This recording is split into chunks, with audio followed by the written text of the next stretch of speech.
All right, welcome into Mississippi State Live here on the Voice of College Football. Andrew Miller here on a Tuesday evening. A little bit of a different schedule than usual because I'm still overcoming a bit of an illness. With that illness being, I'll just say it. I don't care. I got a freaking nasty ear infection, which yesterday made it like me not want to open my mouth and talk whatsoever.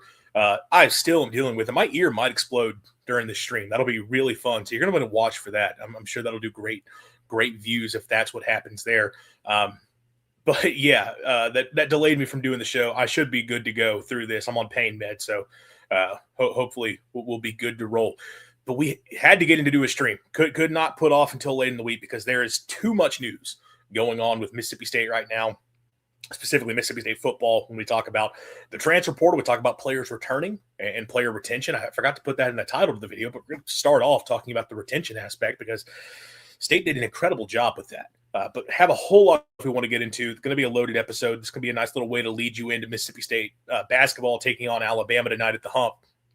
So let's dive right into it. But off the jump, for those of you tuning in, if you could leave a like on the video, subscribe to the channel if you are not already, and have that notification bell turned on so you do know we do go live. And if you could share the stream, tell all the Bulldog fans in your life about what we're doing here at Mississippi State Live. Up to 130 subscribers, but we are growing slowly but steadily. I love to see it. But yeah, tell those Bulldog fans you know about us so we can continue to keep this channel rolling and get bigger and bigger. I wanted to start off talking about roster retention because Mississippi State got the news officially. Wide receiver Anthony Evans returning to the program had been expected for weeks. Frankly, there had been conversations for quite some time that other SEC programs, notably LSU, were working to try to get him to hit the portal after what he showed at Mississippi State this past year. He goes from Georgia not really getting much of an opportunity there and then comes and plays for Jeff Lebby this year and puts together an incredible season. Leads the team in receptions, over 800 yards, I believe, 4 touchdowns. Fantastic year as MSU's top player in the slot. And you saw these other teams were going to be interested, but everyone around Mississippi State had been saying consistently for weeks, hey, we feel really good about being able to hold on to Anthony Evans and keep him as a part of this team moving forward. You just weren't getting the announcement, right? And it felt like Isaac Smith and Ant Evans were the two guys we were waiting on. You get Isaac Smith, I think, towards the end of last week, and then it's like, okay, Anthony Evans, that's going to be made official. And then you keep ticking. Like, all right, what? It's weird that he wouldn't have entered the portal yet, but why haven't we heard anything? And finally, we get that announcement yesterday afternoon, I believe. Anthony Evans is returning, so you get your leader in receptions back. You get, the top receiver that could have returned for Mississippi State this year with Brendan Thompson's eligibility done. You have that guy back. Big win, and like I talked about it a few times with Ant. And it wasn't meant at all as like a slight towards him. If you had lost him, I don't think it was going to be like the end of the world type thing. At this point, I trust State's ability to go out and get talented players at receiver and for those guys to step in and be productive. But it would have been a pretty rough look losing a guy yet again, where State has lost these receivers year in, year out, guys who have come in and been productive and then had gone elsewhere. And having to reload that spot continually is frustrating. It's not something that you want to keep having to having happen. You want to hold on to your top guys. And look, to Anthony Evans' credit, like he's productive in the system, which the system is a big part of it, but he's a talented player. And having a guy that has done it and can now come back, Kamario Taylor can continue to get more reps with this guy. That's not a receiver that Kamario Taylor is having to learn. He's been throwing to Anthony Evans now for going back to the spring. So you get a whole other offseason for that connection to continue to develop. I imagine Anthony Evans is going to have an even bigger year next year. So getting him back is big in that aspect. But what it leads into is the bigger topic of Mississippi State and the roster retention aspect of things. And I put this out on Twitter because obviously I've stirred up some controversy the last few days with some of my reactions. Like one of them was just a joke that made it to the message boards, and people were very upset at me over that. But look, I've been critical overall of the portal class to this point. State has not really, up until today, fully done what I needed to see to feel confident that, hey, next year's team, you got a team you can be excited about. And even with what's happened today that we'll get into later in the episode, they still have more work that has to get done for sure. There's a couple key positions you're going to be looking at. However, it's gotten better, but those concerns. But the biggest thing that I have to give the coaching staff and the recruiting team and the Bulldog Initiative, Charlie Winfield, all those guys, plenty of credit for what they have done, is keeping Mississippi State's best players in Starkville. When you look at this team going to 2026, every guy that was a major contributor in 2025, every guy that after what they did in this past season, that you would look at and say, that is someone I want to be a key part of this roster next year. That is someone we want to lean on, have be a big part of what we do going forward, a foundational cornerstone piece of this team. That guy, if they had the ability to come back, came back. They held on to all of their top guys. You know, the biggest win by far was Kelly Jones. You're holding on to a guy that is next year going to be a first-round pick at corner. A guy who is an elite player at a premium position, who just put together one of the most dominant seasons by a corner Mississippi State's ever had. You know, obviously State's had a great run of corners, but it's been a while since State has had a guy where the offense genuinely will not throw to that side of the field. Kelly Jones was going to be a draft pick this year. Probably wasn't going to be the first-round pick that, you know, Mel Kiper was talking about him as. You know, his draft grade was a little bit lower. But that's a guy who easily could have gone to the NFL and probably would have been a day 2 selection, still got a really nice contract. Mississippi State not only was able to sell, like, hey, you come back for another year and do what you did, and you will undoubtedly be a first-round pick next year. And, you know, the payday that comes with that. They were also able to tell him, we'll be able to pay what the NFL would be paying you this year. I have to think that was a part of the equation.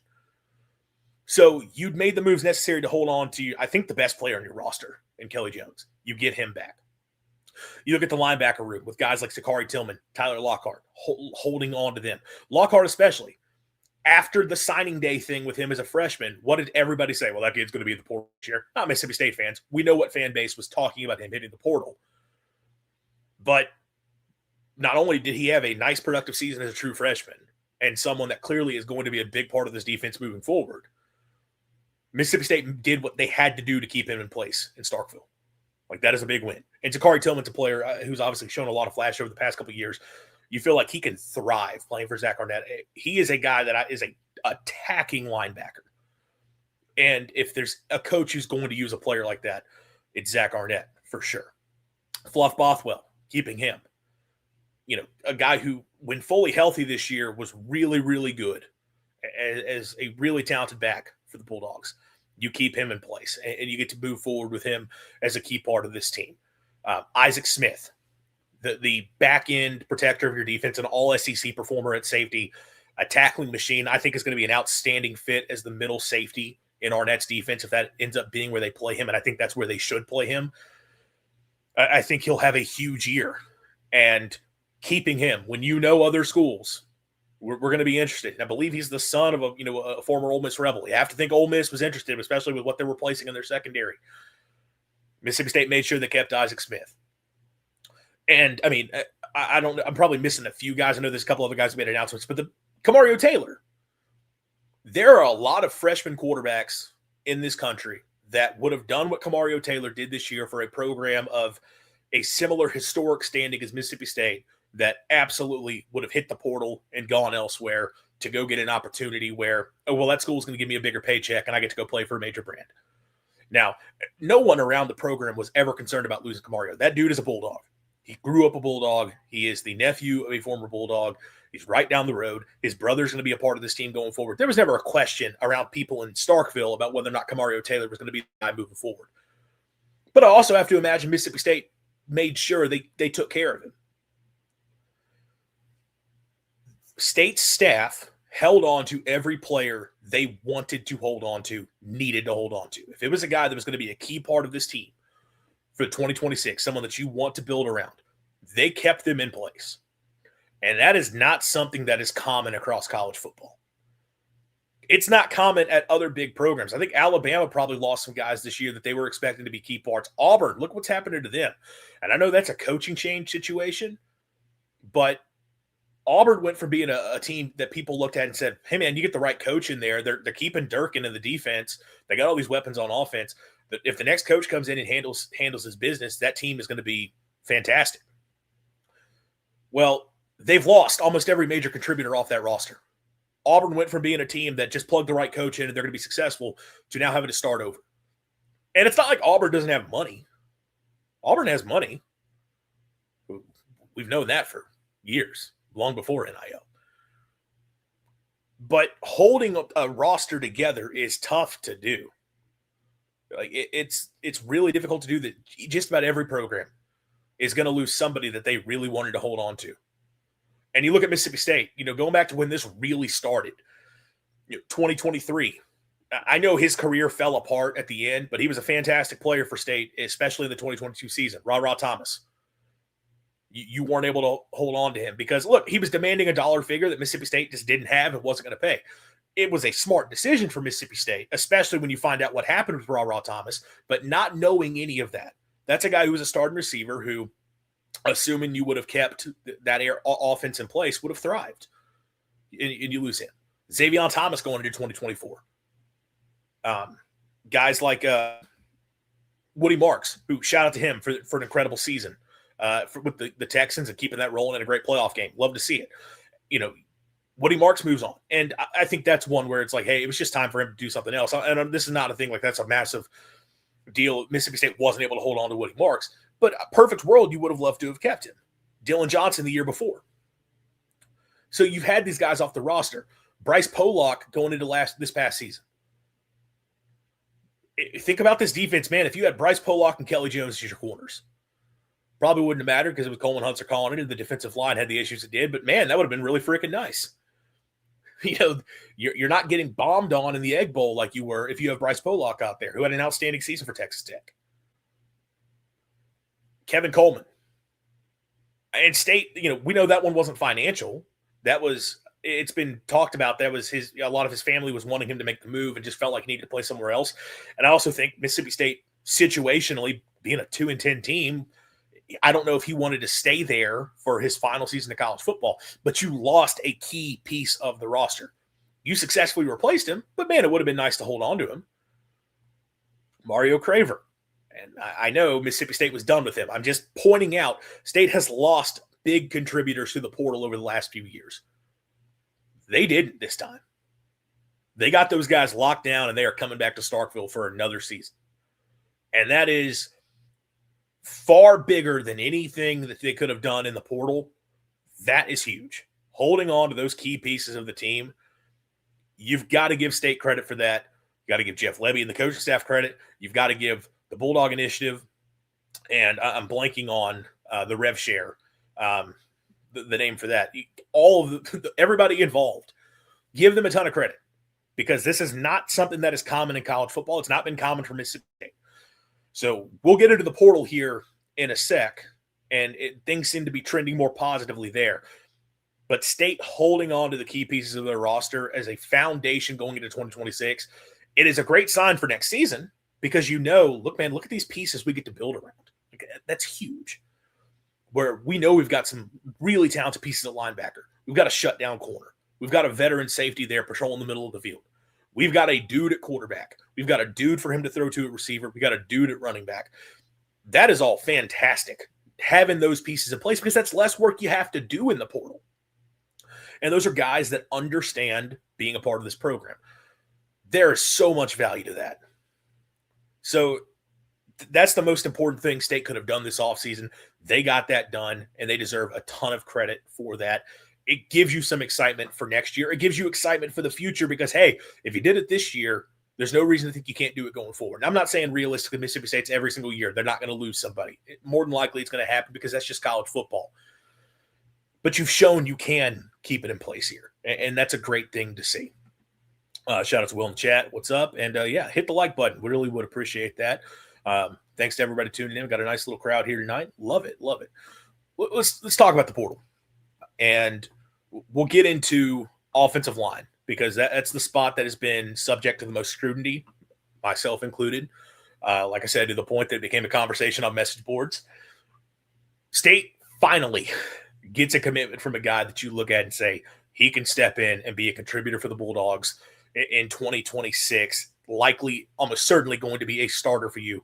And that is LSU transfer DJ Chester, 6'6", 315, might even be up to 320. Rated as an 86 overall transfer prospect. coming out of high school in the 2023 class, this is a kid that was very highly regarded. 247 especially had him as a 96 overall 4-star. They had him as the number 54 player nationally, number one interior offensive line prospect, and the number 5 player in the state of Georgia. But even as on the composite, he was a top 150 player nationally, according to 247 Sports. Really talented guy, and was a key piece for LSU a couple seasons ago. Now, he's played a lot for LSU. Was a 12-game, 13-game starter for them at center in 2024. This past season, made a few starts for the Tigers, I believe, at center. Maybe started one game at guard. Had to get into the rotation. He was more of a swing player for them. So when they had guys get banged up, that he stepped in. And that was sort of his role for LSU this year.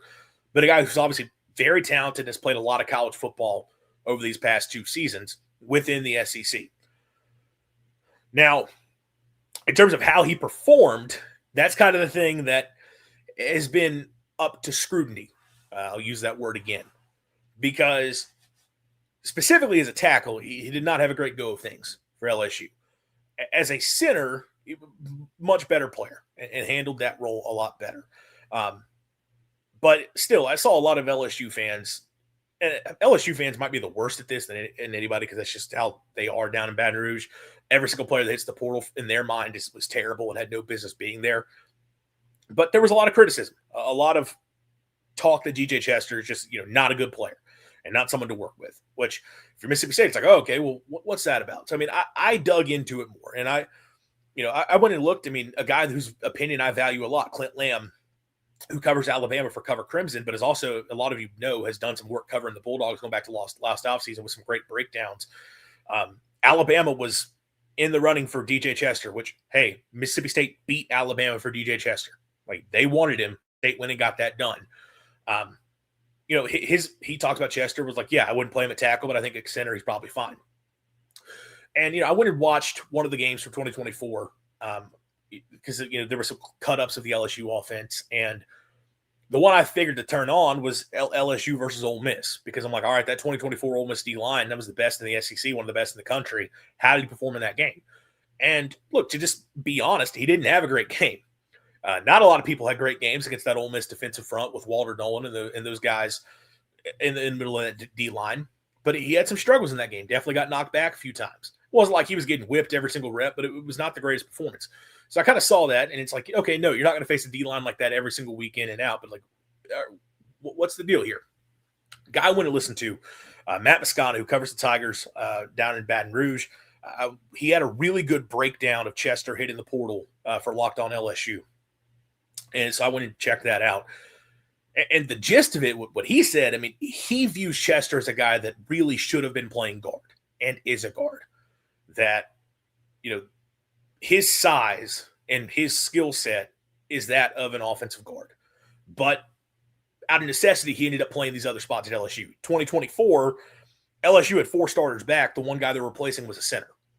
And that was his redshirt freshman year. Really talented interior offensive line prospect. They thought he could handle it. They put him in at center.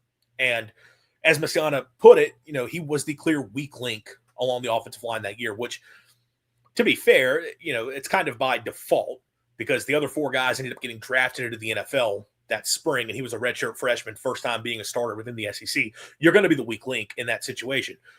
But, definitely could have been a better performer and didn't have quite the season you would have loved to have seen. I know he was a freshman all-SEC performer that year.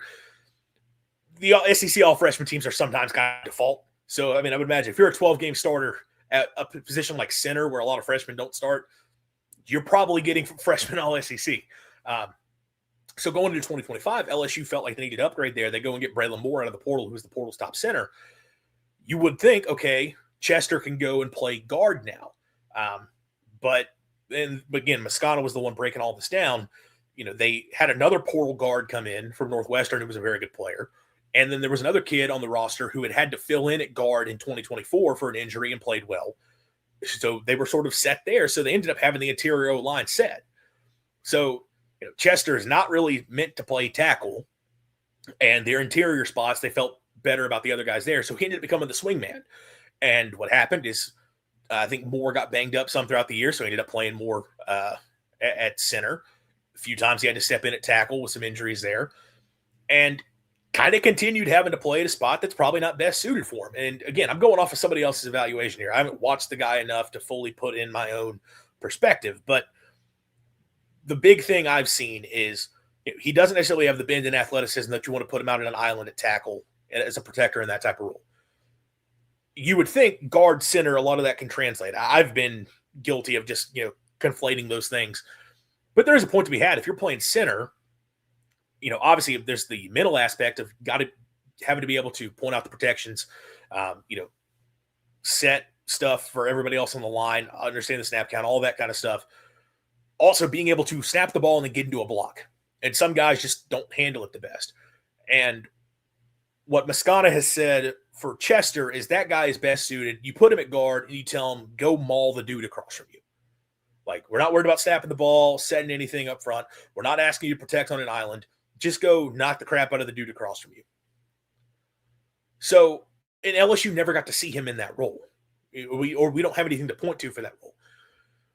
That makes him a very interesting player when we talk about Mississippi State, because Mississippi State right now on paper is losing their starting center for next year or after this season, because Cannon Boone officially is out of eligibility. Now, that is a big conversation piece because I know Boone and his camp, they're working to get a sixth year.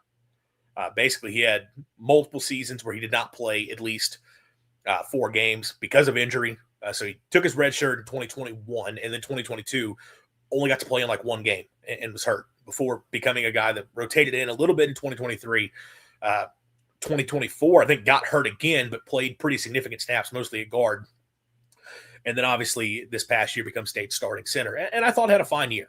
I don't think it was incredible, but I thought he held his own. For the most part, the interior O-line was not what killed State throughout the season. They had a rough bowl game, but for most of the year, it was tackle play that was a problem for State. If Cannon Boone does not get granted that year, you feel like Chester is probably stepping in at center, which, like I said, what I have heard, and this is one perspective, is that that's probably not the best spot for him. That said, look, the guy has done it repeatedly. The guy's been a 12, 13-game starter at it and then stepped in at other moments. And I have given this some thought. I mean, even if you want to say he was the weak link along the line as a true freshman, if he was on, or says redshirt freshman, if he was unplayable, Brian Kelly's not just going to keep trotting him out there. They would have made a change. I think they had another guy on the roster who was more naturally a center that was a year younger. That guy would have gotten put in, I think, if they felt Chester just couldn't play.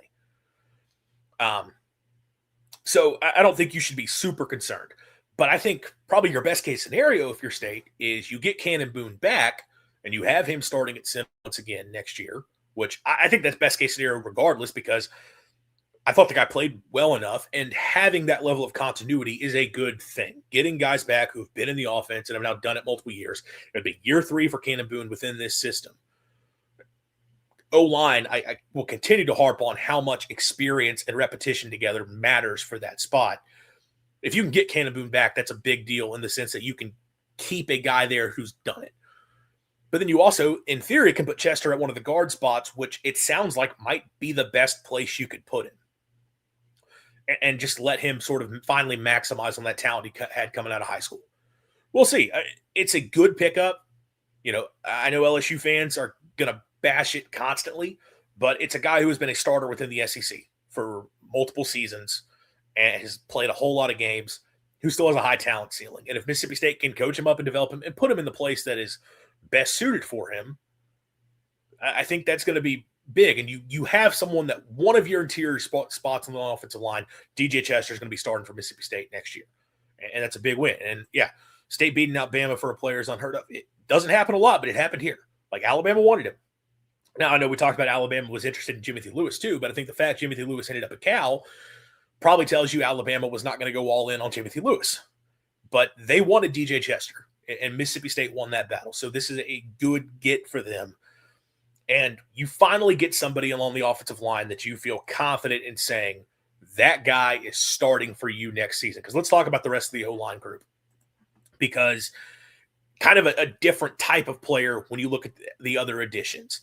Obviously, most recent name to join the class, Tyler Miller was the big addition that we had today along the offensive line, who does not have a portal rating just yet, but but was a 4-star coming out of high school within the state of Mississippi just this year. Was injured as a true freshman, so took a red shirt, didn't play in any games, but guy with a high talent profile coming out of high school. You're getting him back to Mississippi, and that's really been the theme with the guys they've taken in the portal thus far. LJ Perdome, I believe, was also a Mississippi player coming back from Arkansas. Last year for the Hogs, saw action in 4 games. I've heard some good things on him. People feel like that's a guy who could end up actually contributing as sort of an interior type guy. Isaiah Dent from Oklahoma saw action for Oklahoma back in 2024, and I believe this year was out with injury. Another guy that has played some. I believe another case of a return player back to Mississippi. So you're getting another guy like that with the high ceiling. And we've hit on the Florida State transfers, Mario Nash, Jalen Matthews. Young guys, high talent ceilings. Nash being a guy from right down the road, which, hey, I mean, Mississippi State winning that battle for Nash. I know we were all ready to go crazy online over that, which a lot of us already were over that situation. I had something I was definitely going to put out. If Mario Nash had gone to LSU because of something that did get posted on one of the boards about his recruitment, I was certainly going to call that out if he had flipped. But Mississippi State finds a way to keep him in the boat, which that's another example of State holding on to a player that they wanted to keep. It's great to see. The question with all these guys is how much are they going to help you this year? Odds are probably at least one of them is. And I know Perdome, I think Steve Robertson has talked about some. They think he's the guy who could play. And then with these other guys from a talent profile, in theory, any one of them could pop. And then you got somebody who could step in and at least be a 2-deeper for 2026. But it's an interesting approach because we've talked about this O-line room as having to be completely transformed, but we've focused on the starting 5 and that some of the guys State has coming back this year. We don't want to see Javen James, backed out there. And I know James is now putting his highlights out on social media from the noise. Hey, it is what it is. He didn't have the best year. We don't want to see Zach Owens again. We don't want to see XYZ. That's kind of the way a lot of the fan base feels about it right now. So you would assume State's going to the portal saying, all right, we got to go and get as many offensive linemen that are starting caliber players who have done it multiple seasons, bring them into Starkville. That's what X number of dollars that we have built up in NIL and rev share. It's all about going and getting these guys. They've signed 6 offensive linemen. Only one of them is a guy that's played significantly. And only one of them is a guy that has starts under his belt. Look, I don't want to say that's the only guys they could have gotten. I think it's probably part of the approach that they are targeting this. And I think it's very clear that Jeff Lebby and Phil Lodeholt are looking at State's offensive line room, and they are not thinking about this from a 2026 standpoint. They're looking at this from a big picture. What do we have to do to fix this room? And their perspective has to be, we cannot just go into every single year saying, all right, we got to go add 3 guys from the portal that are going to be starters for us on the O-line, which is this essentially the 3rd straight year that they're having to do that. And I'm not saying, frankly, they may not do that this year because of what I'm explaining, but they've done it the last 2 seasons. 3 to 4 guys, they're stepping in to contribute right away. We don't want to continue having to do that. Seems to be the perspective that they have. We've got to get some young talent in here, guys with high ceilings, guys that we believe we can coach up, learn our system, get into our strength and conditioning program, and maybe not this year, but by 2027, we're talking about them as guys who are competing for starting jobs, and we start to build an O-line room. We start to build some continuity, big picture, which I think, setting aside the 2026 of it all, because that's kind of a separate conversation. Building the program as a whole, I agree. Because O-line development is something that has gotten completely lost in this era of the sport because of how much guys just hit the portal. That a lot of offensive linemen, they view it in the same vein that every other player at any other position views it, which is, if after my true freshman season, I'm not in a position to get on the field, I have to go elsewhere. Like that's the perspective. The problem is this is a position where that doesn't happen a lot outside of the guys that are the truly special talents. Like, quality college offensive linemen are generally guys who have been in programs multiple years. Again, have gotten bigger and stronger year after year, continue to learn the system, learn the guys that they're playing next to, and by their third year in the program, they're ready to step on the field and contribute. But you don't get a lot of that these days because everybody hits the portal. And it's not just the players' fault. Coaches are guilty of it too, because coaches see the portal and say, all right, well, if I can upgrade my room, like this guy, he still has some potential, but I haven't seen anything yet that tells me I want to put him on the field. He can go elsewhere. I'm going to go get this guy that I trust can step in and play for us next year. The coaches do the same thing. So I'm not just trying to bash the players. O-line development has been killed in the portal era. I feel like I've seen more terrible offensive line play these past couple of years than I have in quite some time. And I'm not just talking about Mississippi State. Look across the SEC, look across college football. There's very few offensive lines that are consistently good across the board. And the teams that have it, frankly, it is a massive advantage. Well, a lot of the teams that have been good on the offensive line ended up having really great seasons. So if you can find a way to keep guys in the room and develop them and coach them up, that is a big edge for you moving forward. Now, everything I just said about players leaving still applies to these guys. Odds are not every single one of these players State has brought into the portal class this year that is a younger guy is going to be a part of this team going into 2027. I'm not going to predict any one guy. I'm just saying chances are at least one or two of these guys are going to hit the portal because that's what we see across college football. But in theory, if you can hold on to them and develop them, especially with the talent ceiling that is there, I think all but one of these guys, or maybe, well, most of them were at least 4-star prospects or borderline 4 stars. High talent ceilings coming out. If you can develop them, you're going to have a really nice group to work with down the line. Now you circle it back to 2026. How does that help you for this year? That's the big question. As Will said, is the staff trying to set us up in the future with the younger guys? 100%. That is what they are. To me, that's what they must be trying to do. For this year, how does that help you? That's more the question. Obviously you bring Chester in, so it's not like they are ignoring the problem. They're clearly paying attention to that part of it. And they have targeted other guys, and they have brought other guys in on visits who have played a lot of college football, who are more veteran players that other power conference programs also want to come be a part of the room. They've targeted some of those guys and have looked towards bringing them in, and it just hasn't happened for some of them. Still waiting on a couple names. But they are also thinking big picture. So what does that mean for this year? Do they feel better about the guys that they have coming back? Do they feel really good about Zach Owens and Javen James? They feel really good. Hey, Blake Steen, once he's healthy, that dude is 100% going to be a starter for us. It's not a problem. Do they look at, hey, we think Cannon Boone's going to get another year, so we feel good about having him returning? Maybe there's some young guys we haven't talked about. Or look, maybe they've looked at some of these guys that they've signed and said, I see it with him, and I think he can absolutely contend for a starting job this year. It's tough for us to say because O-line, especially if these guys are not playing in games, we don't have anything to look at and say, man, that dude can play football. Like you go back to high school tape, but at this point, how much does the high school tape really matter? Like we at least with receivers, defense, whatever, you can go watch and okay, maybe the guy hasn't played a ton, but when he's played, he's been really impressive. So we can sort of project off of that. We don't have anything to go off of with a lot of these offensive linemen. So it's entirely possible that some of these guys go through the spring and they go through the fall and, well, holy crap, Miller's going to be a starter for them this fall. That is absolutely a possibility. For now, though, most likely a couple of those guys are going to be a 2-deeper, and then you're talking about who else is coming in. Chester's definitely going to be a starter. I would imagine Blake Steen's going to be a starter. Owens and James, are both of those guys going to start? We'll see. And then what happens with Cannon Boone? That's everything that we're looking at with this line moving forward. Are you confident running it out that group? I know a lot of State fans are not. I would have my questions personally.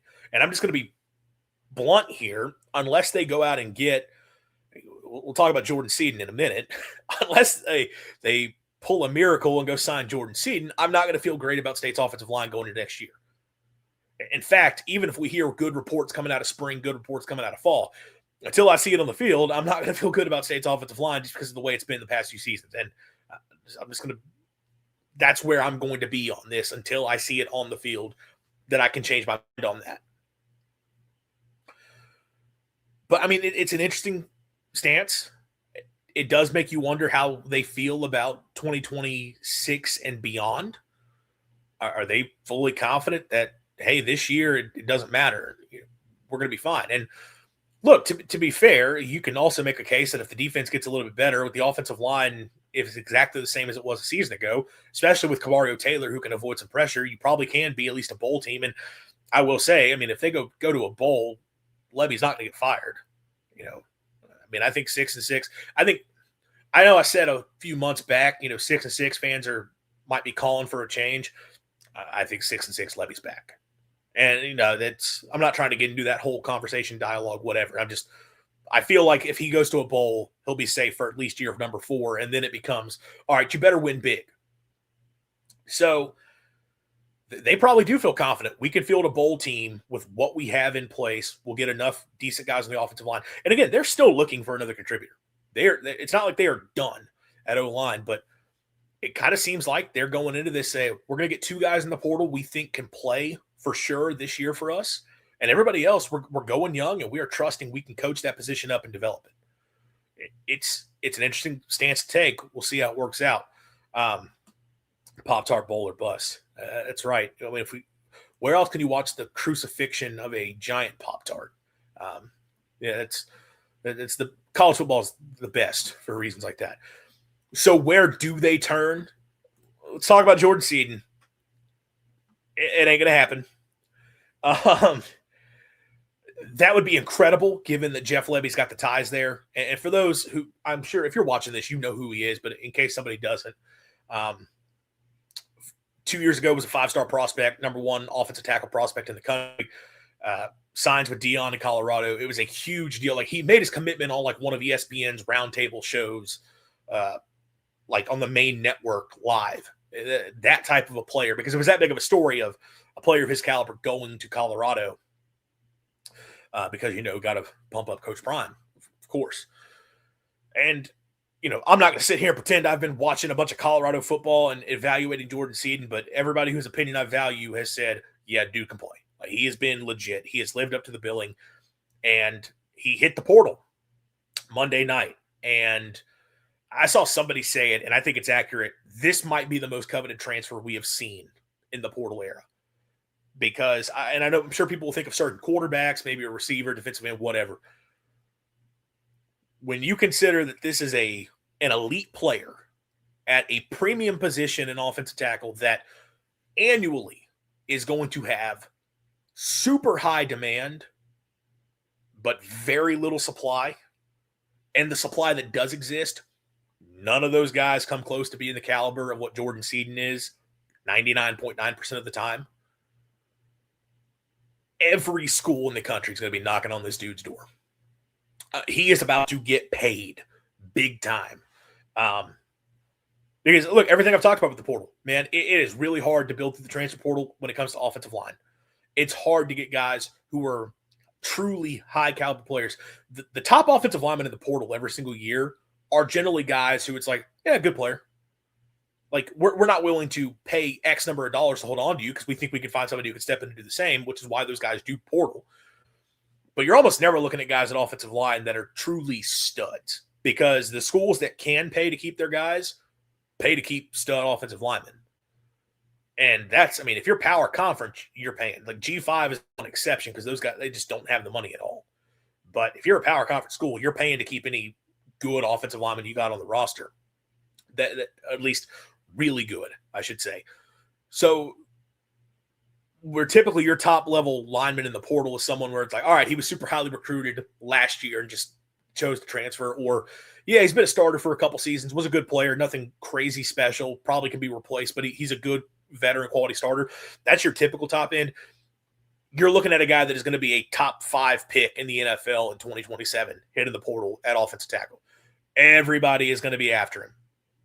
And while Mississippi State has made it very clear they ain't broke when it comes to being able to pay, the starting bid on Seaton's going to be like, I think it was said $2.5 million. I won't be shocked, man, if that gets up to $4 when it's all said and done. And There are schools that got more money than Mississippi State. There are schools that are much bigger brands that need offensive tackles. I mean, Texas is a school that has come up a lot for him already. We saw their offensive line. Mississippi State's D-line whipped up on them. That tells you all you need to know. They got to get better. And they've got a pedigree of putting linemen in the NFL.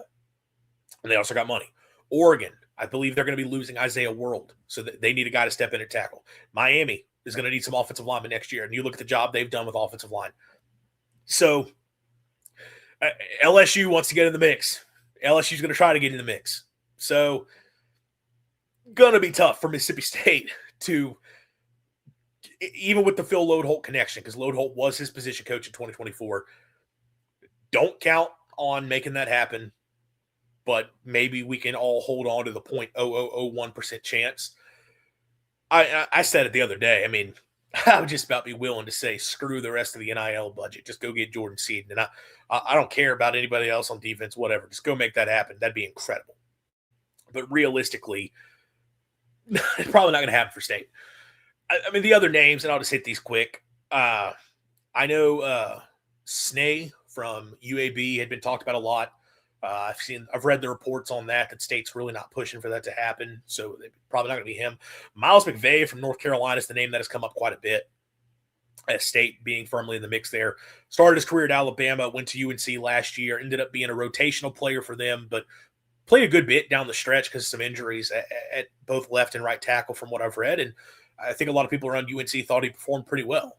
So, a guy that, I don't know, probably would have contended for a starting spot at North Carolina next year, theoretically could step in, contend for a starting spot at Mississippi State this season. So, look, if you get him, and that's sort of the only name I've heard or read from, the boards, whatever, that fits the mold of a guy that's experienced, has played a good bit of college football, though I don't think he has the starting experience. I think he's just gotten involved as mostly as a rotational player. I think he's the only one that really fits that mold right now to come in. But I think you do need to get one more. I think if you get one more guy that you feel good about him stepping in and at least fighting for a starting job, okay, you probably have done enough, and you'll just see if you can piece it together for the O-line this year. See if you get healthy, and see if another year of experience helps you out. I have harped on that some, that O-line health was a problem for them this year, and it made things worse than it needed to be. And the fact that you can ideally keep a lot of these guys in for the spring, have the entire offseason to work together, if you can bring a couple of those guys back, they could be better next year just with a couple new faces in. So we'll see how that ultimately works out for the O-line. Take a little sip of Sprite.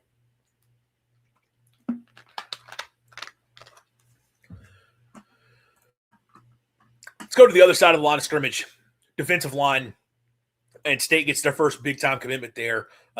Dalen Evans from Texas A&M, 6'5", 310, 89 overall transfer prospect, was a couple years ago a 96 overall four-star and the number 15 defensive lineman in the country when he signed with the Aggies going into 2024.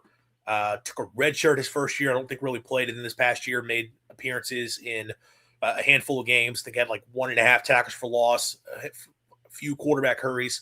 A guy that is supposed to be a big-time talent and someone that was going to contend for a bigger role at Texas A&M this year or for 2026 with some of the guys they were losing out of that room, and a guy that other teams were definitely interested in. Tennessee wanted him.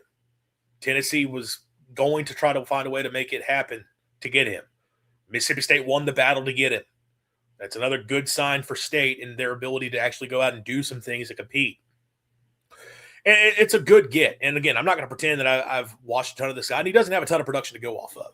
But a high talent ceiling that is still pretty young, that I think in theory you felt was going to be able to compete for a job at a place in Texas A&M that churns out big-time defensive linemen. I like adding that to that room. And I think you're probably set now when you talk about D-line, because you've got Calvin Dinkins coming back. You've got DJ Reed coming back. I think Jere Bledsoe at this point, you just assume he's back. And I'm going to keep being the one of the Bledsoe train. I think Jere Bledsoe has a chance to be a really good player. I'm like the only person saying it. But I like what I've seen from Jere Bledsoe enough to think, hey, he could be something.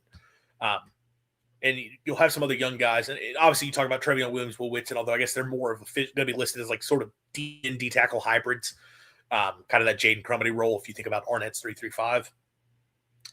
But I think you're probably set when you talk about your defensive linemen. You've got those guys in place, and I think it's a group that you definitely need some steps forward. You need Bledsoe and Dinkins and DJ Reed. At least one of those guys ideally needs to really take a nice step forward and do a guy that you feel confident like can be a more consistent game wrecker up front. But now you add Evans to the mix, who has that type of a ceiling. I saw Cooper Patanga from CBS Sports 247, who is someone I'm going to listen to a lot when it comes to talent evaluation. He was very complimentary of it, thought it was a good pickup for State and a guy who could be a really good player. So that's a really good move. And especially, look, Tennessee, with what they've done with defensive line and also Jim Knowles as DC, if they wanted him, I'm going to trust that guy can play. So I think you've got a good piece there, and you're probably set. Would it be nice to have gone out and gotten a defensive tackle, nose tackle, whatever, who had super high-level production? Sure. But this is a good piece to bring in. And I think you're probably pretty solid there. Need a couple guys to take a step forward, but I think you're in a good enough spot there. I also think defensive end, and this is where I'm talking about kind of like that 5 technique, or a guy who might slide into a 4-eye just inside the tackle. You're probably good there. Like I said, Will Whitson officially coming back from Mississippi State. That was one, I forgot to mention, we talked about the player retention. Will Whitson is a big part of it. That was never a question. It was always just whether or not he could get approved that extra year. But still, that's a guy that you plan to rely upon quite a bit. So having him back, if he can be close to the player he showed through 1.5 games in 2025, the defense will be a whole lot better in 2026. So you get him back. Trevion Williams, probably best year. And he's also kind of playing that same spot. Of course, you can slide him inside as well, but you get him back. And then you look at a couple of the guys that you brought in. We talked about Jason Jenkins, the Florida State transfer, already as a guy that can kind of play that type of role. Gus Cordova coming over from USC is an interesting addition. As a true freshman for the Trojans this year, didn't really play. I think it's all action 2 games. Super talented player coming out of high school, though. Ton of offers. I think he was a high 3-star, but had every program in the country after him. And I know he had like the weird peanut thing that is going to be the troll for him forever. But a very intriguing player. And a guy I know USC was not happy to lose from what I've read. That was a guy they wanted to be able to hold on to. So there's some talent and some high potential there. I think you feel pretty good about having a decent 1-2 between Whitson and Williams. You'll see if Jenkins can sort of tap back into what he flashed at Tennessee 2 seasons ago. And then you got Cordova as the high ceiling guy. You're probably set at your true defensive end spot. The only question now for me is edge rusher. And I'm talking about that Sam linebacker stand-up edge position, because that's where it's still not fully clear. You did have the commitment from Amari Williams, who was sort of the 2-way player between defensive end and tight end for Florida State, where kind of showed a flash here or there at both sides. I think they project him more as a defensive end or sort of an edge rusher moving forward, I think, is the way that's going to go. But State will need some tight end play too, so maybe that's a factor there. I think Florida State fans have talked about a D end. He showed some flashes. They think he could be a guy moving forward, but not a guy with a ton of production there. Then you look at some of the other names. Tyshawn Willis, when he signed as a true freshman going into past season, there was a lot of hope. Like, hey man, could he be something? But coming up from 1A football, it's going to be an adjustment period. I don't think he didn't play in a single game this past season. That's kind of his role as that sort of hybrid linebacker edge position. Is he ready as a redshirt freshman that's not played to step in and compete? LaKendrick James, the JUCO transfer, I believe that's kind of where he would be when you look at his size and some of his production coming out of JUCO. Saw action in like 4 games this past year, took a redshirt. Are you ready to lean on him? Micah Nickerson coming in. That's a guy we're very excited about as a true get after the quarterback type guy. He's 215 pounds. He's got weight to put on. Got a good bit of weight he's got to put on. I think your best case scenario for him is sort of third down pass rush specialist who steps on the field as a true freshman, but also more than likely a guy that's probably going to have to take a red shirt because you got to get him in the weight room, get him bigger, stronger. um, and put weight on that frame. So State doesn't have a clear answer right now at that edge position. That's where they're still trying to figure it out as to who's going to be the guy. And, they haven't gotten those guys in the portal. We saw today, Jalen Thompson from Michigan State commits to Arizona State. I think West Virginia was also in the mix there. You wanted to get him, you didn't get him. Harvey Dyson. People were really excited about Harvey Dyson coming out of Tulane. Goes to NC State. You don't make that happen. There's a kid from UNLV, Adelaide, who is bounced. He's on his fifth school, which is always kind of, but he's going to Syracuse. And look, I don't know if Mississippi State pushed for him or not. I just know that's a name you were considering. They've kind of been striking out. The one guy who is still out there, who, frankly, if you get him, I think that's the biggest win you could have had, is Caleb Herring from Tennessee, who last year as the number 2 stand-up edge player for the Vols was more productive than any of Mississippi State's players at that position. More productive than any player in the Mississippi State defensive front in 2025. That's what Caleb Herring did at Tennessee. We typically talk about guys who were backups at programs like that, transferring out where they were in a loaded room, and say, well, he didn't get to see the field a lot because it was a loaded room, but when he was on the field, he showed some flashes. You think he got some potential there. Jenkins, that kind of describes him, Jason Jenkins. In the case of Caleb Herring, Tennessee just played him a lot because he could play. And they felt like their top guy was Joshua Josephs, who's about going to be an NFL draft pick this year. But Herring could play. So that's a guy, if you can get him, man, he's been productive in the SEC. He had a great game against Georgia. That's a guy who could step in and be an impact player at that spot for Mississippi State. Kind of sounds like it's going to be Miami. It's where he most recently visited. I think there's a lot of positive momentum from just what I've been able to see. I have no idea where Mississippi State is at with him. If it's, lost cause, we're waiting for him to announce for the Canes. But, man, if you could find a way to go and make that happen. We've already won a couple bidding wars. If you can go get Caleb Herring, I think that would be a huge, huge pickup for the defense. But they got to find somebody there. That's an important position for the Arnett defense. That is a role that you need a guy who can do a lot, because we think about the pass rush side, and that's where it's obvious that stand-up edge rusher where it's, man, go get the quarterback. We think about that. You got to be able to do more than that, though. You've also got to be able to set the edge against the run. You got to be physical enough to handle that. You got to be able to drop back into coverage. You don't necessarily have to be able to play man-to-man, but can you play a zone there? Everybody thinks about Harold Perkins at LSU. And Brian Kelly got beat to death for wasting Harold Perkins at LSU by national media, by college football fans as a whole, by LSU fans. The reason Harold Perkins ended up having to play nickel for LSU and was not just an edge rusher is because the dude weighed 225, 230 pounds. And, yeah, when it's 3rd and long and he can just pin his ears back and go after the quarterback, he was fantastic. When it's 1st and 10 and the offense could just say, yeah, we're just going to run at that guy, he got his butt whooped every single time. He was terrible against the run. You're not going to do a lot of pass rush situations if we can run at you every single down. It's LSU couldn't really play him as an edge player because he was not physical enough for that aspect of the job. It really wasn't great in coverage either, which is why it's weird that he played nickel. But, they had to – that was kind of the only way they could get him on the field. So it's a job you have to be able to do. And we all remember, who State had there back in 2022. This is so funny. I'm saying we all remember, and I cannot believe I'm actually blanking on his freaking name. Holy crap. I was literally texting about this earlier. Hold on. Tyrus Wheat. My goodness. How did I forget? I've been talking about Tyrus Wheat several times today, and in the moment when I'm doing this show, I forget Tyrus Wheat's name. That's incredible. Tyrus Wheat was freaking awesome because Tyrus Wheat did everything I said.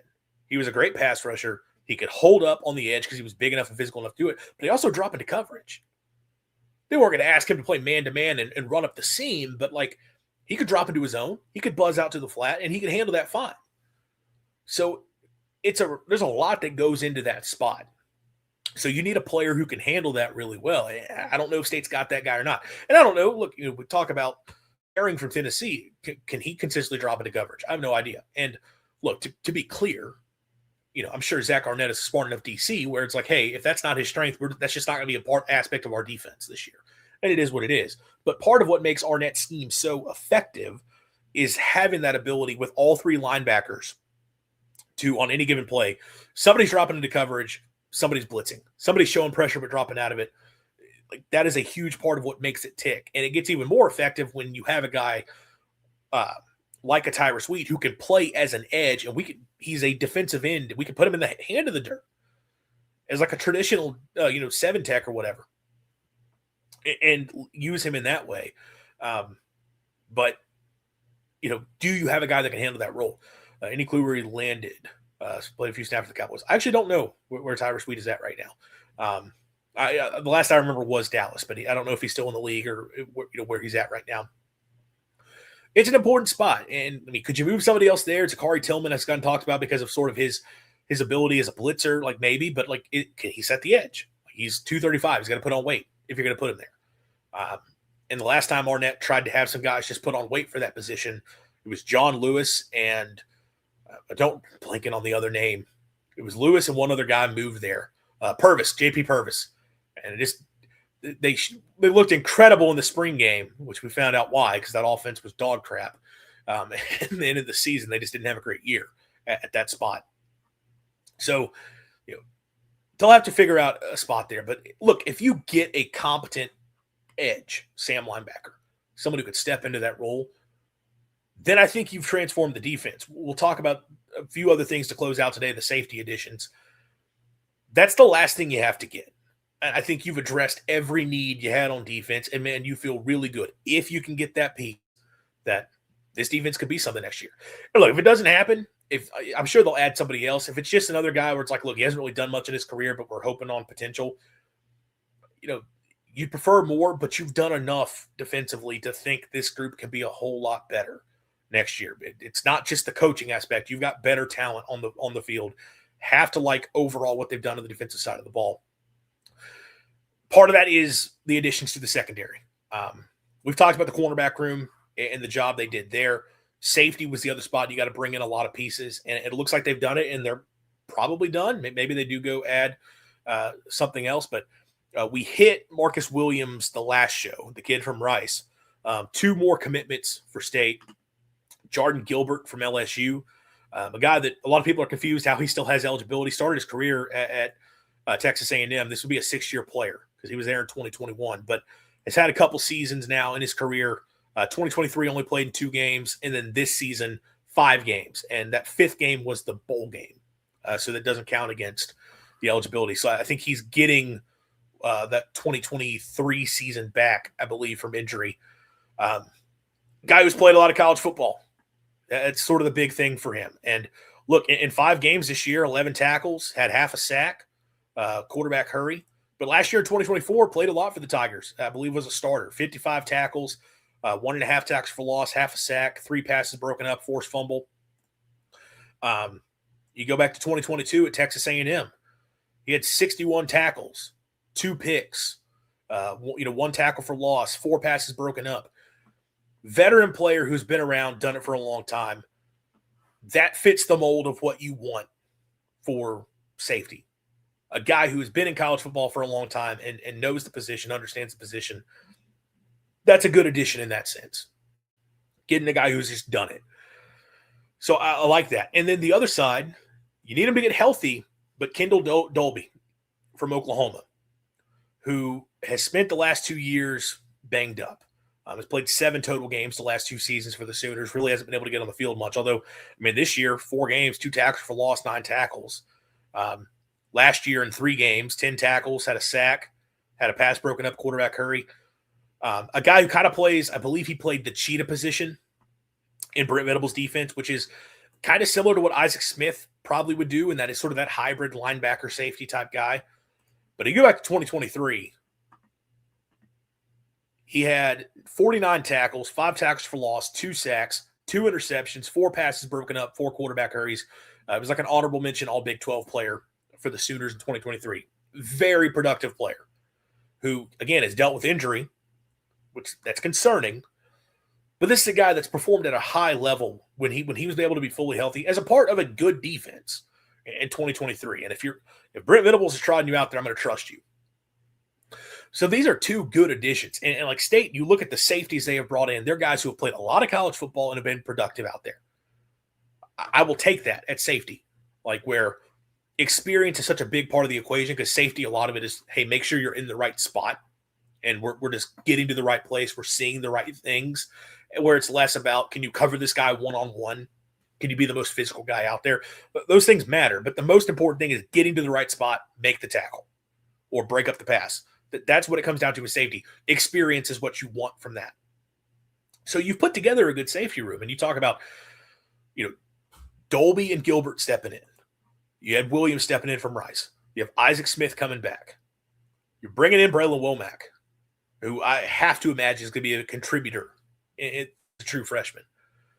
That's a good safety room. It's a more talented and more productive safety room than what State had this past year. And safety was not like a huge issue for State. Like, Jerron Manning had a good year. I thought Brian Lanier had a fine year. Hunter Washington was there. Hunter Washington has had his moments for State throughout his career. Veteran player. Fine as a backup safety. Perfectly fine in that role. You had a fine safety room, obviously alongside Isaac Smith, Tony Mitchell, who was basically a linebacker at the end, which I had somebody point out today, Tony Mitchell, who's apparently he's up to like 250, like just get him to come back and have him play Sam linebacker, which that's what he was listed as in the last defense. It was technically a different position, but yeah, maybe. I think Tyrus Wheat started his career as a safety, so I don't know. Go get Tony Mitchell and bring him back and tell him to come be State's Sam linebacker this year. But you've done a good job improving that room. I think you feel pretty good about what you've got there, and you've got some guys that have played. You got some really talented pieces in there.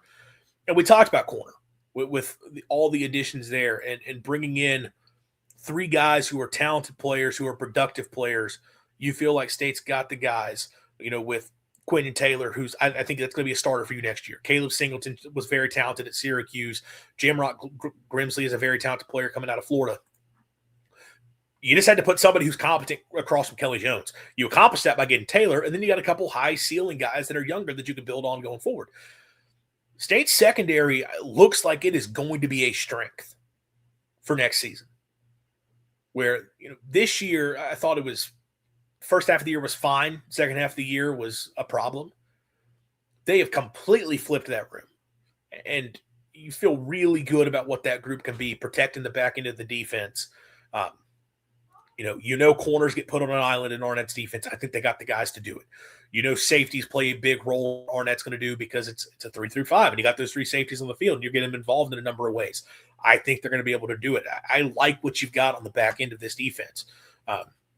Bulldog from Mississippi. I think the defense is coming together. Len Arnett and Levy Cook. We got 3 more days of the portal being open, right? I don't know the exact dates on the portal. I probably should check that here just a sec. Never thought defensive secondary was bad anyways, aside from depth of cornerback. Yeah, like it wasn't terrible last year. It got rough at the end with number 2 corner, as teams were really able to start exploiting that. But I think you got a good group at the secondary. I think you've got a good group at linebacker. I think you've got some quality pieces along the defensive line. Need a couple guys to step up, but I think you got some decent pieces there. If you can get one guy that can play Sam linebacker in a good spot, I think that's a really good defense for Zach Arnett to work with next year. You will see major improvement on that side of the ball. Have to like what they've done overall in the class. I know they've missed some at the edge rush position, as I talked about today. Get that figured out. But even if you don't, as I said, I think you're in a good spot there. Closing out here, a couple other additions. We'll just hit them real quick to close out. Riley Williams, the tight end from Oregon State, previously was at Miami. Highly recruited player coming out of high school. Big kid, 270, like 6'6", 270, I think is what he's listed at. Maybe he's not quite that tall, 6'4". I don't remember, but was sort of a quality backup tight end for Miami 2 seasons ago. And then this year, Oregon State only played 2 games. I don't know if that was an injury, what the deal was there, but look, had to get somebody in the room. They think he could be a pass catcher, but they also need somebody who can be able to block. Haven't heard much else for State from the tight end perspective. So obviously they're bringing in like 3 signees this year. and Sam West coming back. And look, Zayon Cotton is the one that everybody's going to be really excited about. What is his role going to be as a true freshman? I think he probably does have a chance to contribute right away, but we'll slide into someone where they want to get somebody else. Zion Ragens, a receiver. This is the one that got people upset with me because I joked that we're desperate for just one quality offensive lineman. Let's go take another 5'8" receiver who runs a 4.3. It was a joke. It does not impact it, and I'm fine with taking Ragens. I thought there was a chance at receiver they might go for a bigger frame guy who you feel you just go up and throw it to him, but it's very clear for Levy. It is speed over everything else. And this is a guy who was another speedster going to Oklahoma. That is the name of the game for him. And you've got, for State, 3 guys now between Marquise Johnson, Zion Ragens, and then Anthony Evans, who State's going to win a lot of track meets with those guys. If you put them one-on-one to go downfield, they're gone. Yes, Whitson got the waiver to come back. That was made official, I think, yesterday. Maybe it was this morning, but he is officially coming back from Mississippi State. So the only guy you're waiting on, it's really 2. It's Cannon Boone is the big one, and then there's sort of a Hail Mary for Jerron Manning, if you could make that happen because of the JUCO ruling, but nothing's been made official there. But for Ragens, another fast guy to the room. It fits the mold of what Levy wants that works in the offense.